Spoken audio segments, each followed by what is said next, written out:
Hello, Podsmashers of the internet, and welcome to another episode of 80-Bit Podsmash, where gaming goes to grab a beer. We are your hosts, Penguin and Termite. I'm Penguin. I'm Termite. And we are a weekly video game podcast smashing together ideas of things that we care about with video games. Yeah, I threw him a little curveball there. I hadn't talked to him about it beforehand, but I thought it might be nice for you to hear our voices associated with our names. Right at the beginning. At the beginning, especially if you are someone who doesn't know us personally and, knows that Termite over here goes by Termite because his gamertag is Termite, and you play games with him all the time. You do. And you might not know the sordid history of Penguin Man, the legend of Virginia. But you can go discover that on episode 0 of our podcast. Yeah, tonight we are drinking Elysian Split Shot Espresso Milk Stout. And this sucker is money. It's good. It's good. I feel like, to me, right now, this sort of feels like my last milk stout of the season, probably, because we're about to enter spring. It's going to be hot. I'm going to want, you never know. It might have the off stout here and there, but most of my tastes are going to change as it gets hotter to sours and Belgians and lighter, goldenier beers. But this is IPAs.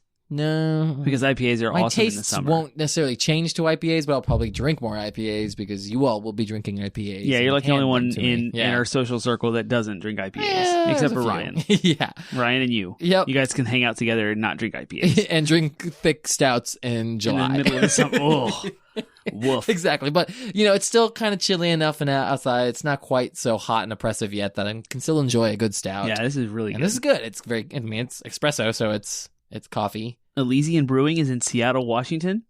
I spent a week there in 2014. Should have gone. And I did not go to Elysian. Mm-hmm. I really wish I would have. Yeah. I went to a few breweries out there, though. Alex and I did. I imagine you did. Yep. It was a lot of fun. Yeah. Alex is my wife.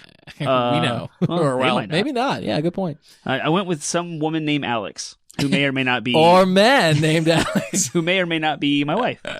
Maybe I went to Seattle with a man. That's funny. Yeah, maybe. Yeah, that'd be There'd fun. be nothing wrong with that. I'm down. There'd absolutely be nothing wrong with that. Split Shot is the name of this beer. It combines the local talents of Elysian Brewing and Stumptown Coffee, whatever that is, in a deliciously smooth, very Northwest beer. It's very coffee. I mean, that's really I can't really describe it as anything more than just it tastes like drinking a coffee. Yeah, and it's a milk stout, so it has lactose in it. It's used in the process to make it, and so it has that thick, creamy half in your coffee kind of feel. Yeah, it's good. It is good. Good stuff.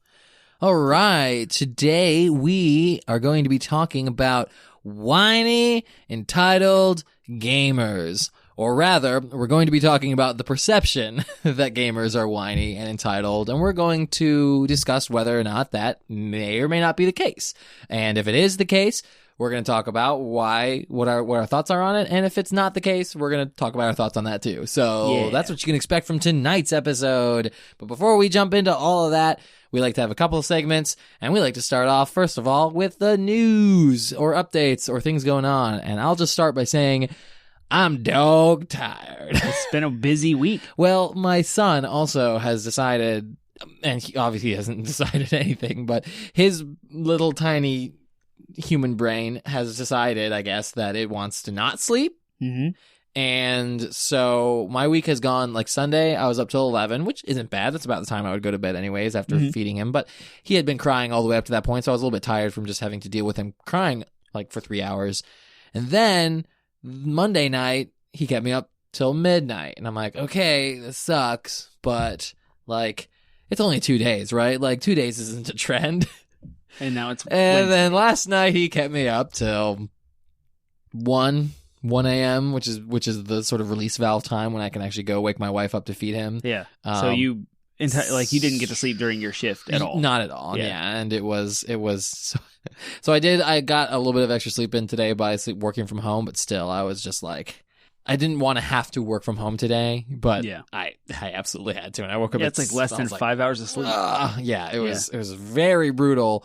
Joys of new parenthood. I know that this is what newborns do to you. Lots of parents who are older than me now are, and you too probably are that's what happens. But no, I'm more tired of different parenting style judging each other for different things because this sucks for every parent in the world, and we're all on the same team. Right. No matter, no matter what your strategies are, it doesn't matter. That kid's going to do what it's going to do. Right. And sure, you can like do things over time to help, but at the same time, like even if you sleep train your baby and he's sleeping all the way through the night, then like 9 months comes around and he's having a sleep regression, and that's just what his body naturally does, and it's gonna suck, and it's always going to suck. So, I have that to look forward to for you. This sucks, and I am about to do the same thing.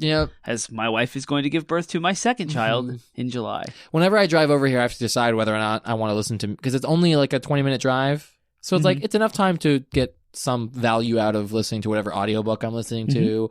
It's not a lot of time to get into a podcast, like spend a lot of time in a podcast, but I can, because it's a 40-minute round trip. So I'm like, okay, well, if I start it, listen to half of it on the way here and half of it on the way back, then I'll get all of it in the entire experience.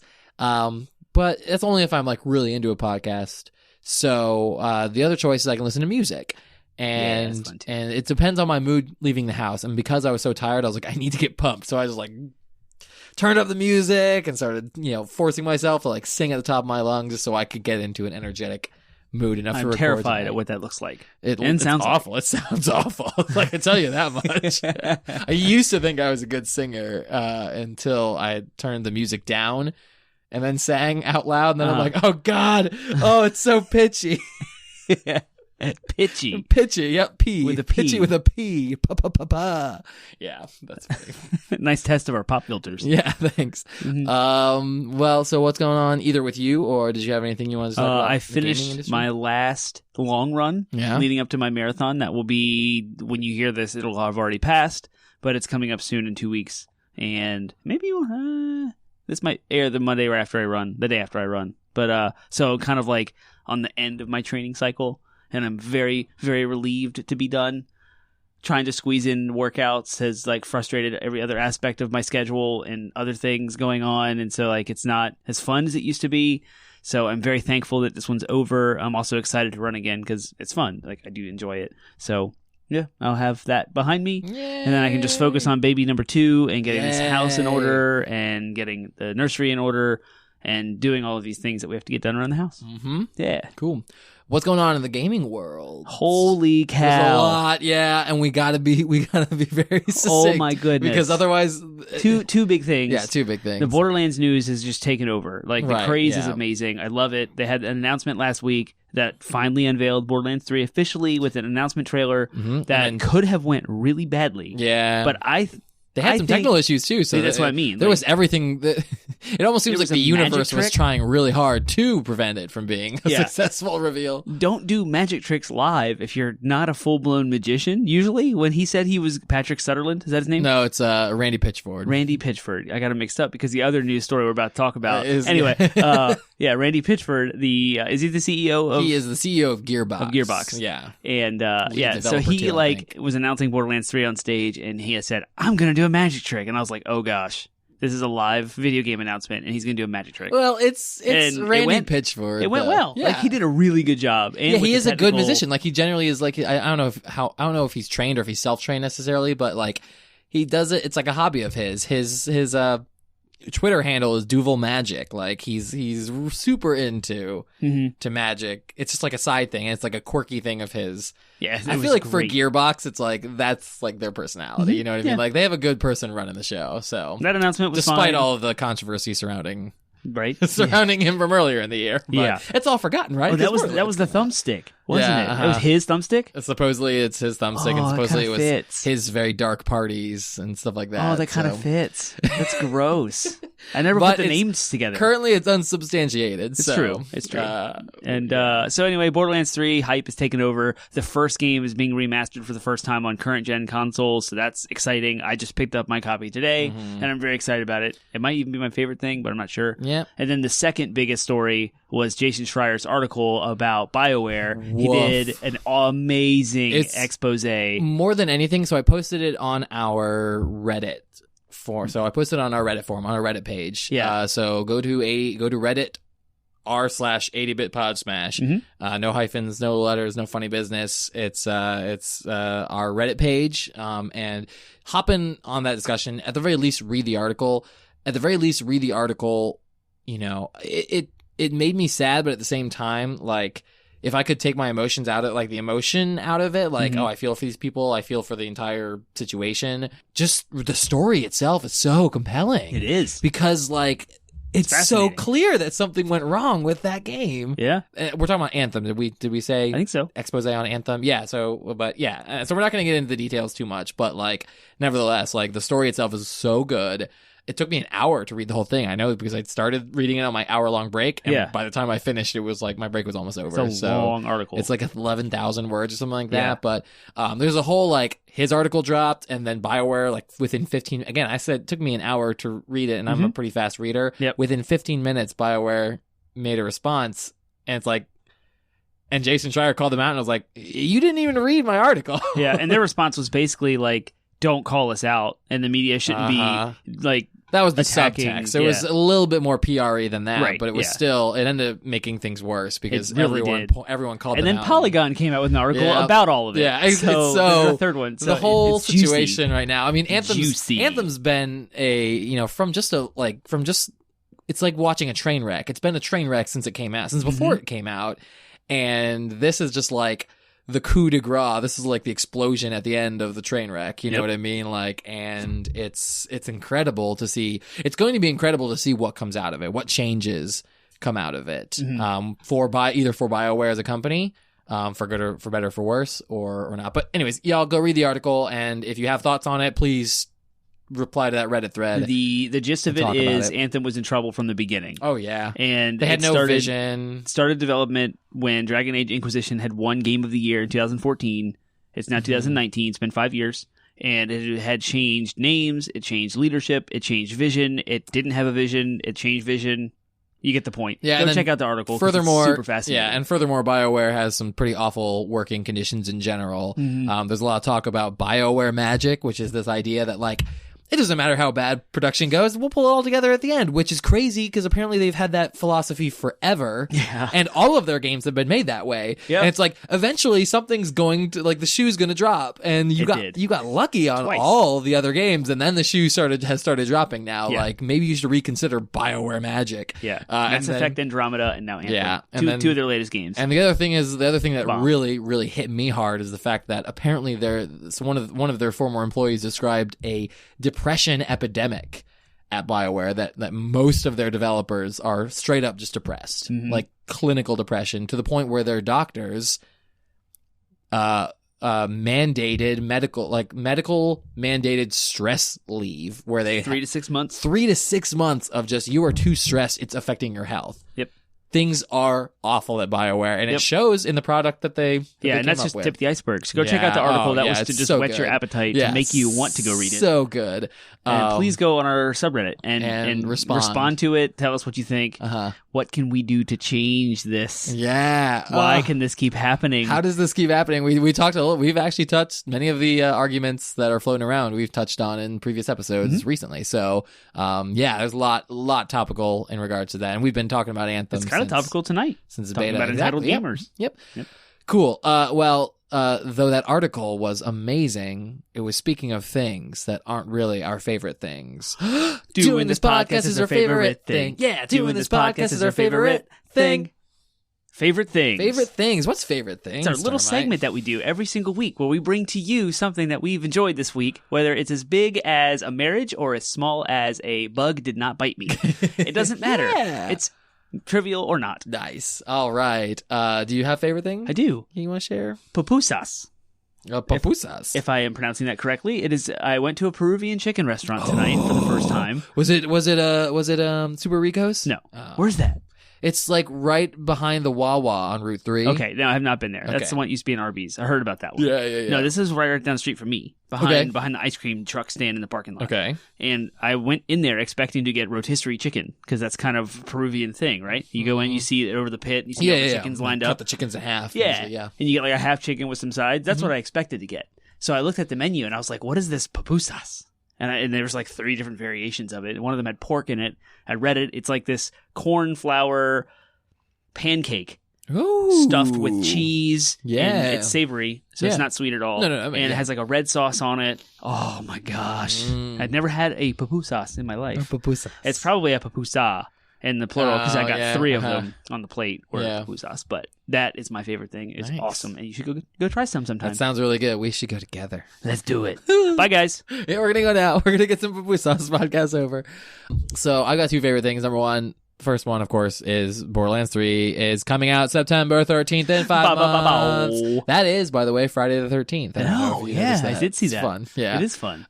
So, yeah, 5 months. On. That's so exciting. It's so close. It's like no time at all. We just have to get through the summer, basically, is all it is. Yeah, they almost pulled a Bethesda with the Fallout announcement, Fallout 4. Anyway.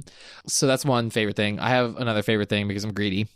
You have to have 2. I have to have 2. You're entitled. I'm also going to sound really conceited by this, but like... I'm just gonna explain the context real quick. So my cousin, shout out to Janelle. Shout out Janelle. What up? She's a gamer. She likes to play. She has a PlayStation 4, and Sweet. She's awesome. So hopefully someday she'll listen to this. Your friend on PS Network? Yeah. Okay. So she texted me this. So she worked. I don't know if she still is working, but she worked for she was like a parole officer. Okay. So she works very much and she's very involved with law enforcement stuff. Yeah. And so she texted me out of the blue last night and goes, "Hey, I need a good slogan for prevention of underage drinking or something." And she's like, "Here are the ideas I have so far." Her first mistake was coming to me because I'm not going to be able to give her a serious idea whatsoever. That's not how I. Well, have you heard some of the stupid law enforcement slogans? Yeah, click it or ticket. Well, that's exactly So those and the examples she was giving were think, don't drink, or be smart, don't start. And I'm like, oh, this rhyming. I can't come up with I was like, I could come up with only not serious ideas. So the 2 that I came up with were, don't drink, you dink. Oh my. But better. This is the one I'm super proud of, and this is my favorite thing. Oh, dear. You can rum, but you can't hide. Yes. That is rum with a M sound. Yes. Rum. That's amazing. You can rum, but you can't hide. I like it. I was so proud of myself. I'd put that anywhere. And again, it sounds conceited, but I did crack myself up for...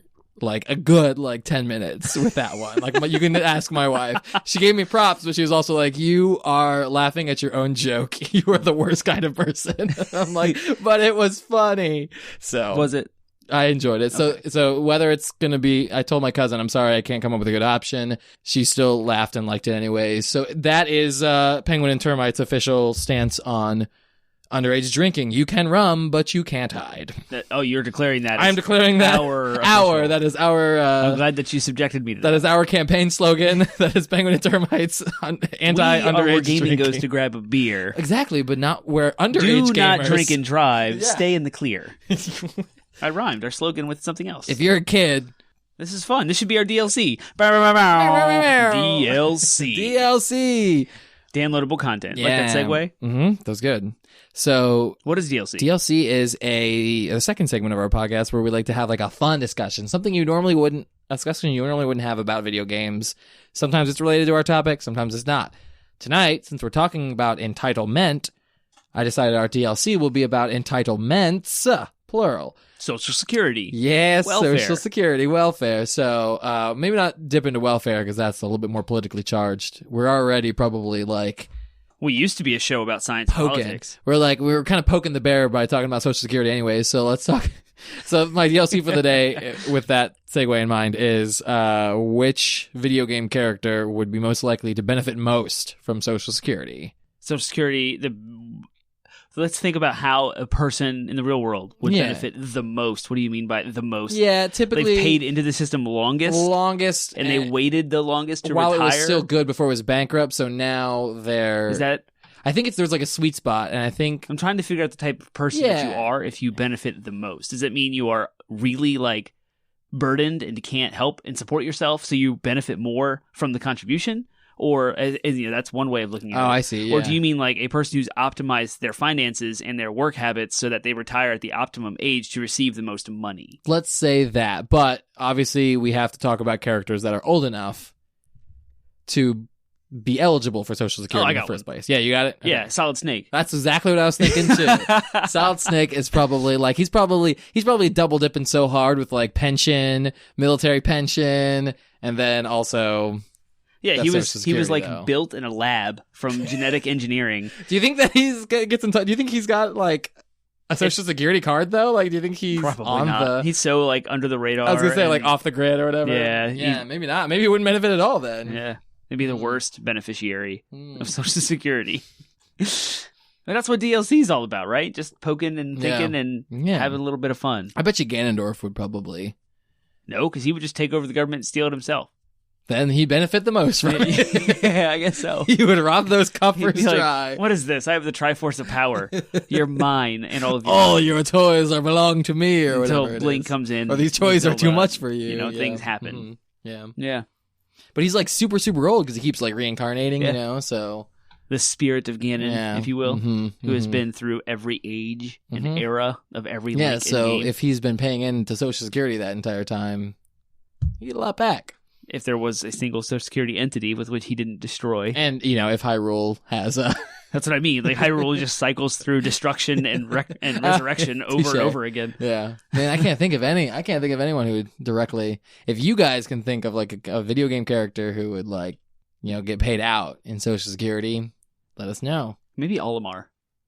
Yeah, Because he maybe. works for the organization and he feeds information back to Yeah. why he's exploring. But is he So- old enough? I feel like he's still of that working age. But he's got that high risk, like hazard pay kind of situation going yeah. on with the space travel and exploring new worlds and the new frontiers and the infectious alien alien bits. species that yeah tend to. and his contributions to science by researching everything. Mhm, You know, yeah. maybe he'd get some kickback for that, Yeah. I'm highlighting the fact that Pikmin are clearly infectious alien species. even though the game doesn't say that at all. It doesn't matter if they. It's clear in his Smash Bros. Moveset they are infectious alien species. They don't hurt all of them. Supposedly, Captain Olimar is going to be. Or supposedly, Captain Olimar is a is like top tier for Ultimate. Oh, right now. really? Yeah, he's doing well. People are doing well with him. Sweet, I gotta learn. He isn't hurt by them because he's wearing a hazmat suit, essentially, a completely what it sealed is? off suit. That's true. The Pikmin hurt everybody else they hit in Smash Not Bros, him. but not him because he's wearing a suit. Infectious species. If you say so. I'm calling it here. That's the new DLC. We're gonna explain all the reasons why Pikmin are an infectious species. Break it down for you. That's more like fan theory, which is what DLC could be. Yeah, it could be. Yeah. Mhm. All right. Well, no, that's not actually what DLC is about. And so we talked what it's about, and now it's over. Bow, bow, bow, bow. This Sad is rap It's a horns. sad rap horn because Yeah. DLC's over. We're making more sounds with our mouth holes. Yes. All right. Cool. Let's jump into our main topic today. So, entitlement or whiny gamers. There's a general perception in the gaming culture that gamers themselves are entitled and whiny. Some are. Perhaps maybe even more so than other fans of other mediums. But, well, we can refute that claim later. For the most part, there is this claim that gamers are entitled. Gamers are whiny. And so let's first talk about that. What does it mean to be entitled? And how is this term used as a derogatory term? The dictionary definition, which answers both questions, believing oneself to be inherently deserving of privileges or special treatment. Oh man, that's what the dictionary defines entitlement Yes. as. Wow, I Mhm. guess that's true, but in some ways, I don't know. Like, I don't think of the word entitled necessarily as like that pompous. Because sometimes you might say like, "Hey, I'm entitled to compensation," you know. It's like a professional lingo on a like contractees. Like this Yeah. entity is I entitled wouldn't say though to the that's following. necessarily like a privilege or special treatment so much as like in some regards like I sometimes see entitlement as like a cause and effect kind of thing, like hey, because of this, because I've done this, I am earned this, or I am entitled this. Those are your merits. Yeah. It's a different word. Exactly. Yeah. Merit is a little bit different from privilege. They're similar in their results, but it's like kind of ends before ends versus means. Like a privilege is like, I haven't really done anything. I'm just privileged. Yeah. Merit is like, I have done something, so so One's earned and I don't one's know. not. I don't know if I fully agree with that dictionary definition. So go right to Webster, Webster. and get it changed. I maybe will because Yes. I'm an entitled person who thinks that my way is the best way. And that's why we don't have any listeners. Hey. Yeah, so I guess entitlement though in general, the way it's used derogatory. So though I would say there are like legitimately non negative uses of the word entitled. Oftentimes in this context, it is used to say like, it is used exactly in that way of privilege or special treatment. Like you think you should get something based on something you didn't contribute to at all. Yep. So it's like Star Wars fans getting mad at Disney because of the direction that they took with the Star Wars franchise. That's a great example in the movie world. What does that look like in the gaming industry? Good question. It's a good example of being entitled or an entitled gamer. Oh, gosh. I'm trying to think of like one off the top of my head. So I'm going to start by saying, when we're talking about this topic, it may sound like we're coming from a place of salt, like as if people had gotten online and said, oh man, 80-bit Podsmash, Penguin and Termite are such whiny, entitled gamers. I want to go on record with saying, I don't think in my adult life, on the internet or off the internet, I have once been called a whiny, entitled gamer. And that's not necessarily because I'm special. I just think, for one, it's like... I think we all have moments where we act Sure. as an entitled gamer. I'm just saying that not enough to be identified as such. Yeah. I've never been called out on it, so I just wanted to like clarify that this isn't something that we're like reaction. We're not reacting to any. Right. We're not in defense of ourselves. We're not being like defensive. Yeah, exactly. Yeah. So I think I wanted to throw that out there too. So it's really more just something I see often talked about. So I mean, a good example would be. I'm thinking about. I mean, a good example would be Anthem, only because it's fresh on my mind. So sure, it's like it's modern and it's so happening. You'll see a lot of. I guess you'll see a lot of relevant the defenders of Anthem. People will be like, hey, you should be glad you got anything at all. Like the game is in a fine state, and you're just being whiny and entitled because you want the game to. Not because you want the game to improve, because you want the game, but you're asking for more than is realistic. You're asking for more than is fair. So you're a whiny, entitled gamer. So it's an argument you see a lot. Oftentimes it's an argument you see other gamers or other people in the community make towards their perceived idea of the gaming population at whole. That makes sense. So they're like everybody else. A generalization? Yeah, because they're like people didn't like this thing that I like. So they must just be whiny and entitled. You know what I mean? Like, so all of them, that kind of makes a generalized sweeping. Like, so if they don't like the thing that I like, then clearly they must be whiny and entitled. I don't see a ton of like people outside the gaming community being like, oh my gosh, gamers are so whiny. Right? Yeah, they're not objectively acting entitled in such a way that's not related to gaming. Yeah, right? exactly. Yeah, right. Yeah, it's all kind of in that bubble. I remember back when the Wii was a thing, the original Wii, and my love for it and my mutual love with friends that loved Mario and games like Skyward Sword and Mario Galaxy, Pikmin, they ported it to the Wii, Metroid Prime, they ported it to the Wii. I have a lot of great games for the Wii, and no, it was not HD, but there were gamers who would condemn all of Nintendo and all of the Wii because it wasn't HD. It didn't have good graphics. It wasn't 720. And so this person specifically, but also there was a general cultural thing that he was acting as a part of, would just be like, oh, Nintendo's just for kids. They're not good enough for me, when they're like missing out on amazing games. Yeah. And so that's to me, he was entitled. Yeah, those gamers that did that. So it's an interesting thing because like you and I could both pull out examples, and when answering the question, are gamers entitled, which we'll kind of get to as a final verdict. What's interesting is like there are kind of, I would say kind of prematurely, my answer would be like, sometimes. Yeah, that's what I said earlier. Exactly. It's like we all act entitled gamers in little pockets in our own little ways. Sometimes, maybe not enough to be generalized. And some people maybe more than others. Some people it may be more obvious than others. But it is interesting, and I think a lot of it. Let's talk about what are some factors that contribute to the perception that gamers are or that gamers act entitled. And I would say one of the big contributing factors is expectations. So to start with, again, we all do this as fans, I think. And there was I saw a really good breakdown of what was described as toxic fandom.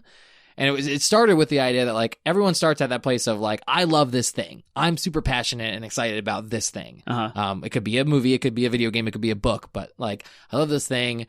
And then it starts to move to but eventually it moves to or it can move to I own this thing. Okay. This is something that this is something that's mine. It's not just a thing that I care about. It's something that I am possessive over. And so then when the creator of that thing, the actual person who owns that thing, the actual creator of that thing, decides to make decisions that you don't agree with, you then say like, well, how dare you make decisions without me almost, you know, how dare you take it in a different direction than I expected. Okay. And then it becomes, I hate this thing and I don't want anyone else to enjoy this thing. So you actually kind of saw that happen with Star Wars and are seeing that happen with Star Wars. The creators decided to make a creative choice to take the story in what I would consider an interesting direction, but the fans who expected, for example, Luke Skywalker to act a certain way, when he didn't act that certain way, they kind of threw a temper tantrum on the internet. Oh, it's a known cultural fact that Star Wars fans are the worst. Exactly. That's a thing. That's a official 80-bit Podsmash stance. Yes. Star Wars fans are the worst. Yes. So yeah, I think that's one. I think that's kind of the starting point, is like this sort of attitude, and I don't know if it's a cultural thing. I feel like people didn't get upset over like I Love Lucy back in the 60s or whatever. So maybe it must be just a new cultural thing. We must have just reached a certain level of affluence as a country where we can decide to get upset over this kind of thing. I guess so. But yeah, I would say expectations is an interesting answer because there's entire marketing and PR strategies centered around it. Yeah. Like when you hear about a video game leaking or like someone revealing information or rumors that are abound or something like happened with Walmart Canada at E3 last year that revealed a bunch of games. Best Buy just revealed a bunch of Nintendo Switch games. That's the thing. It just happened like yesterday. I won't get into that. But the idea that those things leaked outside of the control of the PR and the marketing is devastating because they want to claim their own message. They want to show the game at their own pace to gauge and manage expectations. And not just for the gamers buying them, but also for the shareholders and their stockholders and the board of directors on the companies. Like, they all have their own perception of what this game is to them. And the gamers, of course, want to consume the content. Right. The stakeholders, they're trying to buy it and make sure they're getting a good return on that investment. And so the entire idea of expectations is this massive, like, black hole. And it's a sword that cuts. It's a sword that cuts both ways. Like, in defense of gamers, if you will, in defense of like, oh, they're not as entitled or whiny as you might think they are. Like that idea of expectations, when you as a developer or you as a producer, if you set expectations and then don't meet those expectations, you can't just call gamers whiny and entitled when they genuinely react negatively towards those set expectations. Your false set expectations. And speaking of the devil, and he shall appear,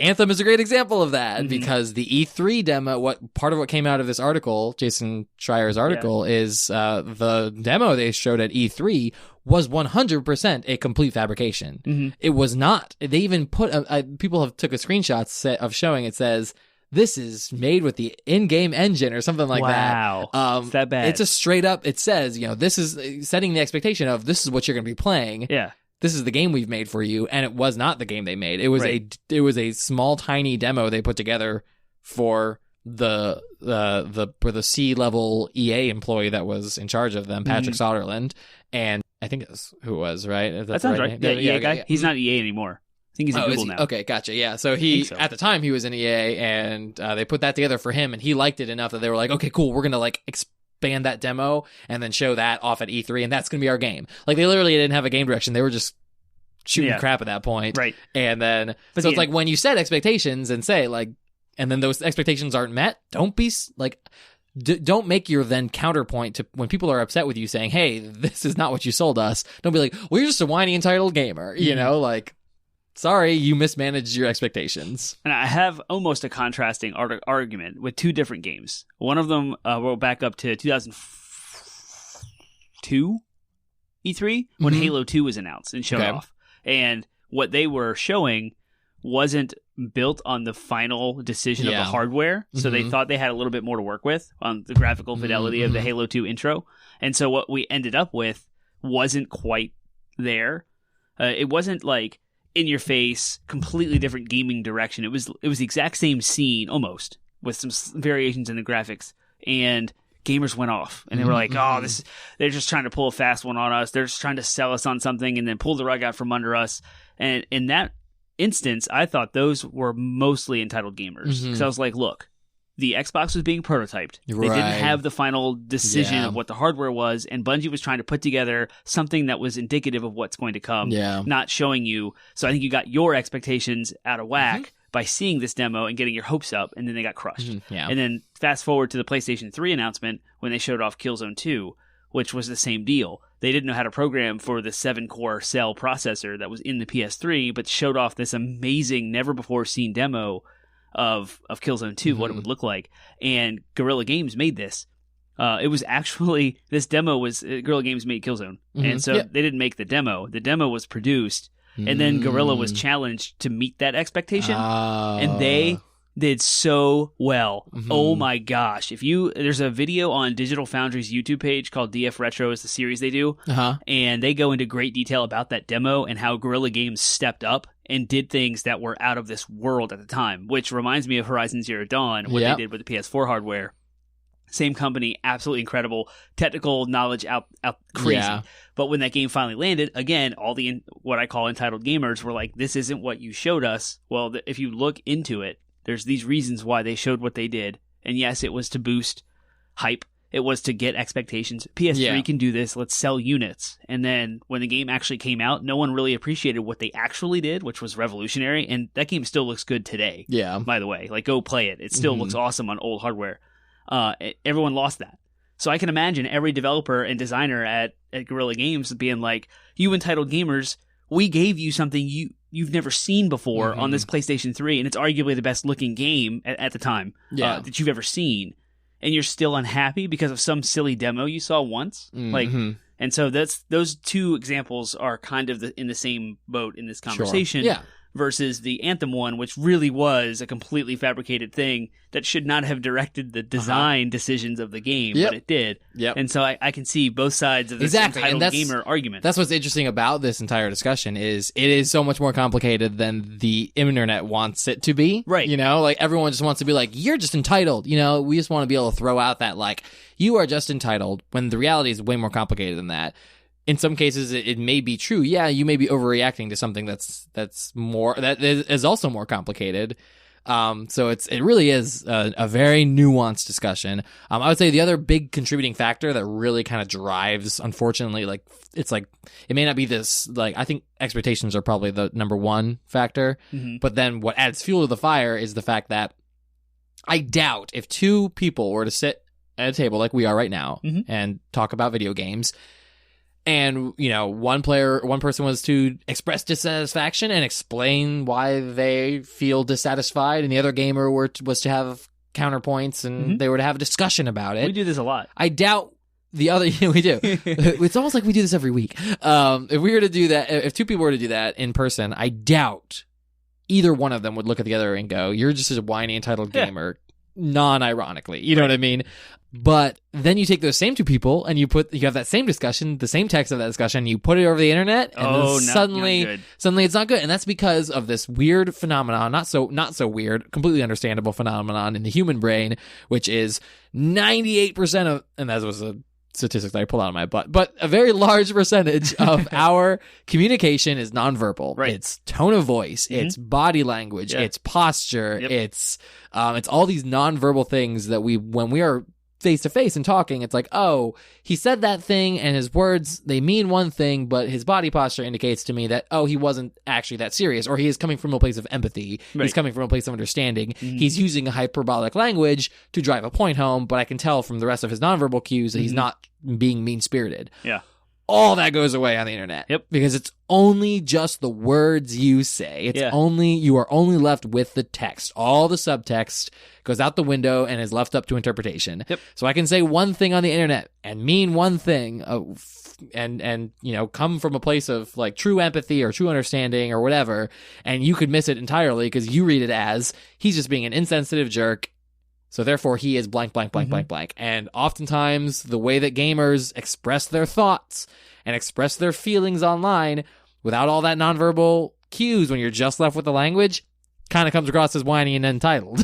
So it's like, and again, there may be some cases where that is valid, but much of the time, it's just a misunderstanding. It's like true. It really is like, we're just misunderstanding one another when we have this discourse. That's just like speaking your mind. Then you turn, like, then we go darker and we look at the actions that are happening. Yeah. And so the Borderlands stuff that just happened it's Epic Game Store exclusive. Yep. So the internet responded by review bombing all of Borderlands content on Steam. Which is the same thing they did with Metro. Right. Exodus or Metro affects, on Steam when Metro Exodus was announced as. It affects exclusive. curation algorithms. It does tie back to sales. It can influence things in a very negative way, but actually not have a good positive outcome at all. It just looks really bad. Yeah. And then you can go even darker with personal attacks on social media, in death threats, and swatting is where they call SWAT on you. Like, it gets, it gets insane. Those are actual actions that are then results of the non-verbal communication. Well, and also that, first of all, that attitude of entitlement that comes from unmet expectations. And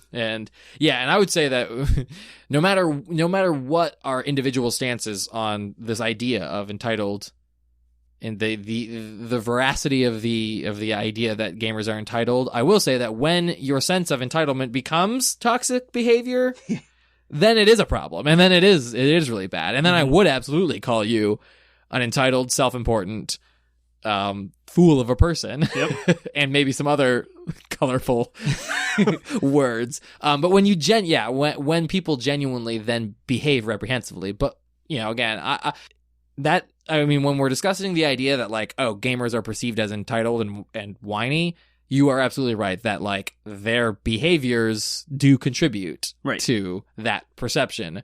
What's unfortunate is when it's unfortunate that some bad apples spoil the whole bunch. Sure, you have a vocal minority, and you have the angry minority of the group, all super loud and doing really noisy things. You can even have angry people who then also aren't behaving reprehensibly and are actually genuinely giving. They're angry and they're upset, but are giving constructive feedback. And I would say that's the other nuance to this discussion is a lot of times in that whiny entitlement, you risk the chance of writing off what could be really constructive criticism. Like Anthem right now, BioWare needs constructive criticism. Right. If you've looked at the last month of their Reddit, the subreddit that they actively participate in, by the way, this is something that this is an avenue by which the developers have in the past, before the game launched, actively participated in discussions in. If you look at this forum, there's post after post after post of genuinely good, constructive ways to improve the systems in the game, coming from a place of people who are very smart. And very good. Like I said, like we've talked about in this podcast before, there's this growing sense of, as we gamers are getting older, we're becoming more literate in regards to the way games are designed. And we're actually able to provide good feedback. So a lot of those posts are strongly worded, but if you write it off as like, oh, he hurt my feelings, he's a whiny, entitled gamer, you're probably missing something that's really could be really helpful and beneficial. So there's definitely a danger in just writing off gamers as whiny and entitled as well. Just like writing off people. I want to go back to your toxic fandom. When you absolutely. talked about that. One of the stages that we didn't talk about is you can be a fan of something, as we started, right? I like this thing. I love this book, this song, this game. But then there's I'm a better fan than you, and here's why.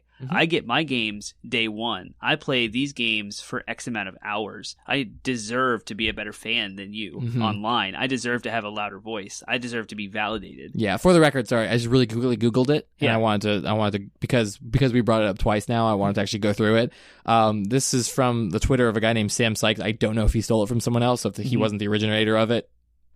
Apologies, this is literally a quick Google search of it, but he says the stages of toxic fandom. I love this, number 1. Number 2, I own this. Number 3, I control this. Number 4, I can't control this. Number 5, I hate this. Number 6, I must destroy this. Okay. So, sorry, go on. All right. I guess it's somewhere between stage 1 and stage 2, where you're just at the I like this phase. It's easy to get ourselves into tribe mentalities and surround ourselves amongst people that you think like the same stuff that you do at the same level you do, and then talk down to others who don't appreciate it. I guess that's the transitionary stage, is like, I like this, and clearly I like this more or better in some way than you like this, so therefore you must not like this good enough, so I have to protect this. Like, and even looking at it, like, you don't deserve to consume this content anymore because I'm a better fan. You should be like me. You can't. And since you can't be like me, then you just need to get out, and I need to, quote unquote, protect the thing that I like from you. Right. And you take that idea and you go online with it, where you have tweet, I can't even tweet Twitter, where you can only tweet 256 characters, whatever it is now, and you lose all of your nonverbal communication is gone, and so you have this. That's a whole other way of looking at entitled gamers, entitled fans, if you will, from that point of view, and yeah. So let's talk about the good and the bad, or the pros and the cons. The way I worded this in the question, is it good or bad that gamers act this way? And I guess I wasn't specific in the way that this way is. So, yeah, I guess it can come from two sides. Is it good or is it bad that we as gamers act in this way, whether we are accusing others of being entitled or whether we are being accused of entitled? What is good or bad about it? I think I would agree with your answer. It's bad that we have this whole culture in the first place. Whether it's deserved or not, I think that the fact that we aren't able to have discourse at all because we're either toxic about it or we can't have discourse because we write each other off is bad because we're not doing anything to help. Yeah. Again, if nothing's constructive, then everything's destructive, if that makes sense.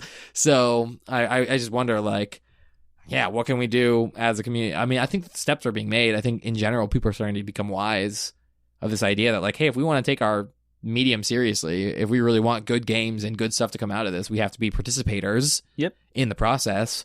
And we have to give good feedback, but also we, again, using BioWare as an example, because it's fresh on my mind and it's crazy. The whole situation's a train wreck. You can't have BioWare writing off their fans either. And that seems to be what's happening because now the fans are ticked off because they're not being listened to. And that's creating a whole new slew of problems. No, it's a downward cycle. Yeah, it's exactly. They're not being listened to because they're acting entitled. So then BioWare's arrogance is writing them off, and then they're getting mad that they're being written off. I don't know if they're acting. I don't know if they're. Again, I wouldn't necessarily say they're acting entitled unless you mean they genuinely deserve better from a company that has that's screwed them over. Genuinely deserve in quotes here because these are just video games. This is just stuff that we buy. Sure. It doesn't. I mean, it's an art medium that will inspire thoughts. It inspires emotion. It inspires reaction. It's storytelling. It's all of those things that make video games an art. But it's still just it's not paying your bills. It's not going to get you unless you're in the video game industry working. It's not going to further your life. Yeah, but sure. If you bought a taco and then that taco had a toe in it, and then someone was like, "Well, what's your problem, Danny? It's only a taco." You know what I mean? True. It's only a $3 taco. What are you complaining about? You're so whiny and entitled. Can you see how you might be a little bit irritated by that particular line of thinking? Sure. It's again, we all. But we consume these things. I don't know. There's different types of books you can read, podcasts you can listen to that will help your finances, that will help your marriage, that will help your diet and your health. And to me, those things have a weight to them that's just more practically important to your life than video games, if that makes sense. And so it's easier to look at a person who's really upset about a video game I see what you mean, as entitled. Because there's may not more important things. Yeah, there's more important stuff in the world to worry about, right? Our country is the polar on fire, ice caps are melting. Yeah, and we're all gonna die in 5 years. Politics anyway. are crazy. Yeah. Obesity is nuts. Healthcare, taxes, all of these other topics in the world that we're inundated with every day that seem to have more weight on our minds and lives than video games. And we care because we're in it and we love it. But the majority gamer that's not in the Madden, Call of Duty, mass consumer, Fortnite whales. They're just playing games and having a good time. Wales? You mean the country? No. The whole country of Wales. I know what you meant, but the way it sounded as if you were just writing off the entire country of Wales. Those Welsh folk, all of them, none of them actually care about this stuff anyways. Those are the non-vocal majority. Of our industry, and they are the ones that contribute the most financially to the industry and consume the most content. So not writing them off is key. So I was not actually writing them off, but I know, I'm just identifying them as out there. Right, no, so Termite's anti-Welsh, just... No. He's on the record of being anti-Welsh. I would love to go to Wales. It'd be fantastic. So, I mean, I can understand why it would be easy to look at gamers as entitled more easily than other things because of what I just said about them not being as important or have as much weight. Yeah. No, you're right. It is very interesting because at the end of the day, we are talking about entertainment. Right. But, I've discussed before that there is still value in entertainment. Like, and entertainment is worth protecting. Not just because I think that there's a perception that entertainment is just frivolity. It's just something that it's luxurious. It's a luxury. It's a frivolous. It doesn't really change the world. But I strongly disagree with that sentiment because I've been inspired by entertainment. Entertainment has changed my attitudes on things. You know what I mean? Like, entertainment may not be the most practically important thing. It may not put food on my table. It may not, give me a direct link to my survival. But I do think that entertainment still has value and is still worth protecting. And I think it's worth getting upset about sometimes. Yeah. Because it can always, again, because I do have a stake in it. I have put my money towards it, and this is our hobby. To get, what we love. And I want to get joy out of it. You know what I mean? And so when I spend $60 on a game and I get really excited about it and I get emotionally invested in it, and they betray me, I don't want to just be written off as entitled. I want my concerns to be listened to. And I would love for my concerns to be addressed, even if the final outcome is not. I guess that's really the difference. I think the difference is the difference between someone who is genuinely constructively upset and someone who is entitled and whiny is, are you okay with an outcome that is not exactly what you want? It's a good difference to highlight. Yeah, because it's like, go eat your taco with the toe in it. I would like and be quiet. Yeah, it's like, again, I might, if I find a toe in my taco, I'm not, I might want them to, pay for, refund my taco and then also pay for my medical, potential medical bills. And if the outcome is just that they refund my taco, like, can I be okay with that? You know what I mean? Because that's probably the most fair outcome. So to apply that to game design, it's like, I would like my concerns to be addressed. Put a system in place that addresses my concerns, even if it's not the exact system that I described to you. Like, you don't have a stats page in Anthem, and that's a genuine concern for a lot of fans. Like, if they put a stats page in that doesn't have the exact stats that I think they should track, at least they put in a stats page. You know what I mean? Like, so it's like, being okay with the outcome that addresses the concern, but may not be exactly the way you think it should be addressed would be, I don't know. I think at least a good distinguishment there. There's a threshold of acceptance that is gray. There's no black and white cut or dry to it. Where, like, if Nintendo produces Luigi's Mansion 3, which is coming out later this year, I know what Luigi's Mansion is. If I get it and it's not exactly the way that I want it, am I still happy with what I have? Yeah. And I don't react, and I don't have any demands, and I just enjoy with what I got. Like, I'm just happy with what I got. I paid this money, I got this game, I understand why Nintendo did what they did to it, and it may not be what I expected, but it's still great. Nintendo's still awesome. Like, my attitudes with Smash, I think we talked about this in our Hype and Disappointment episode. Yeah. When I said, I am disappointed that there are certain characters left out of Smash, but I'm still hyped for it. I'm Did still you go excited online for it. and lambast Sakurai and give him death threats? No, because these characters didn't make it. Because Isaac wasn't in Smash. No, that is highlighting entitled gamer. That's almost like the epitome of it. Yeah, exactly. So it's like the difference there is, like, I can be genuinely upset, and maybe I could have gotten online and been like, here are the reasons I think that Isaac should be in Smash. But as long as I'm okay with the outcome that, like, he still might not end up in Smash, and that's okay. You know what I mean? Assist trophy. I can genuinely put my 2 cents out there and still think that my way is right, while also being okay with the final outcome. He is a killer assist trophy, for the record. Oh, yeah. I hate when Isaac is out on the stage against me. I'm like, no, stop pushing me. To add salt to your wounds. Exactly. Going back to the argument about entertainment and its importance, if you remove all entertainment from our culture, the book The Giver comes to mind, where, like, everyone's blind. Where everything's, like, gray. Colorblind. No one can write any, like, stories or lyrics. There's no music. It's just, like, this black and white. No one knows what color is, and then one kid gets it, and he gets the color and tries to describe it to others, and then he tries to shut him down and not let him have his art. Like, I picture that. So entertainment is very important to the lifeblood of society. I mean, we've always had it, even in cultures that were way more desperate than ours. Freaking hunter-gatherers that were being chased by lions 24/7. Like, they still like would come home from hunts and be like, here, let me tell you the story about that hunt. And they would like, ooh, get into it. And they have dances, tell and stories. They would make instruments out of bones. We as humans have skin. always sought to entertain ourselves and one another's. Yep. And there's something there. You know, there's a reason why we need that as a species. Yeah. But at the same time, it's also not going to directly contribute to our survival. In when being chased by said tigers, I'm not going to stop in the middle of said tiger chase and do a little dance, you know. Like I might do so when I escape the tiger, but you know, so it's like it's not crucial survival, but there's still something important about it, and it's always been there with us. So, final verdict: are gamers entitled, are gamers entitled? Are gamers entitled and whiny? I love your note there. Bad. Bad in bold, not just bad, but bad. Yeah. No, for real. What are your thoughts? Are gamers entitled? I'm not going to generalize the entire like culture of the gaming industry as entitled. It's almost like you learned something, and this is. Well, I never did anyway. But yes, I guess. Yeah, I would not say that all gamers are entitled. There exists entitled gamers. I'll put it that way.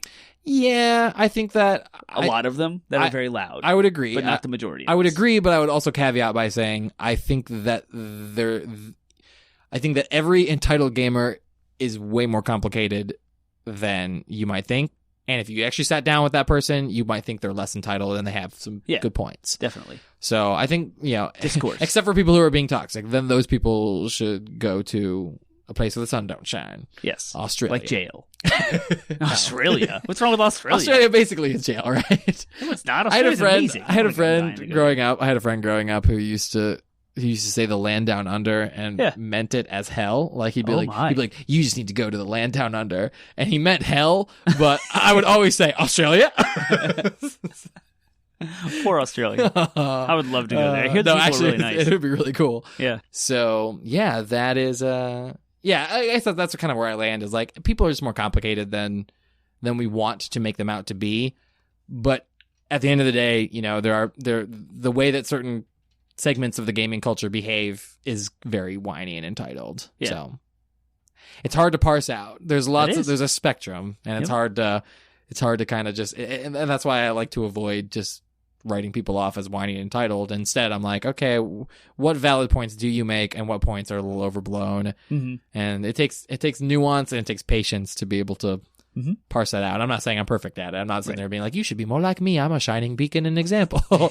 It's more like I'm still figuring it out myself, and I want to be able to take the easy way out by just being like, you're whiny and you're entitled.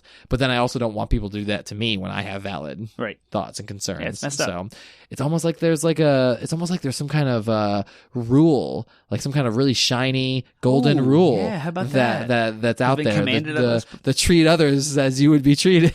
How about that? How about that? I just came up with the shiny rule. You heard it first from Penguin.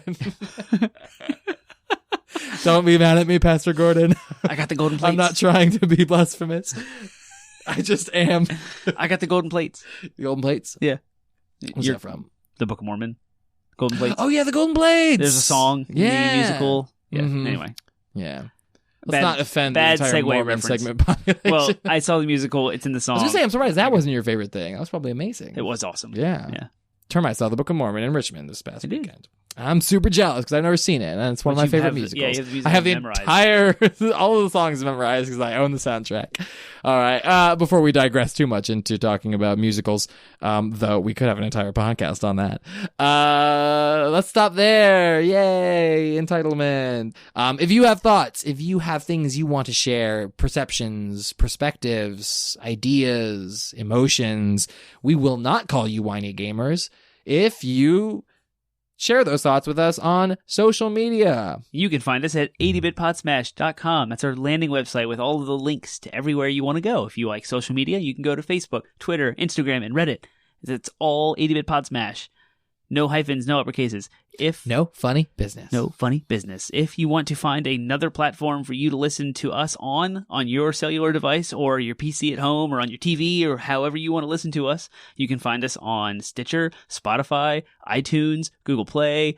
And if we're not on a platform that you need us to be on, let us know and we'll put ourselves there. I want you guys to appreciate something really quick. Termite works really hard in this specific way. Like, he's serious about this because when I first started like browsing to our own website, like we had like 3 or 4 buttons. It was like Google Play, iTunes, and I think Stitcher, because I think I signed us up for Stitcher. Yeah. I looked today and it was like halfway across the screen, just all these little buttons of different links and different things that our podcast, different platforms our podcast is shared on.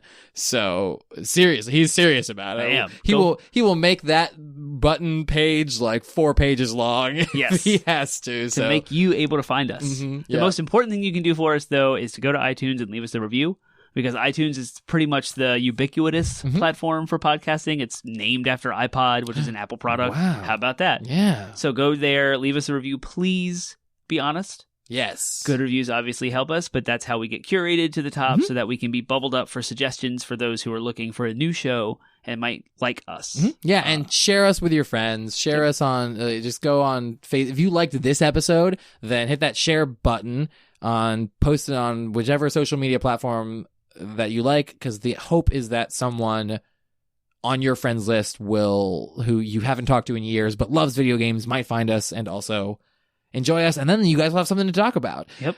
We did have 2 people. We always know when someone new subscribes to the podcast because it downloads all of the episodes for them, and we see a spike in our listenership. And so 2 people, not 1, but 2 people recently subscribed to us on the same day, and it was awesome for our numbers. Looked really cool. But we're just glad you liked us well enough that you want to have more of us. Yeah. So don't let Penguin scare you. It doesn't actually download the full episode to your device upon subscription.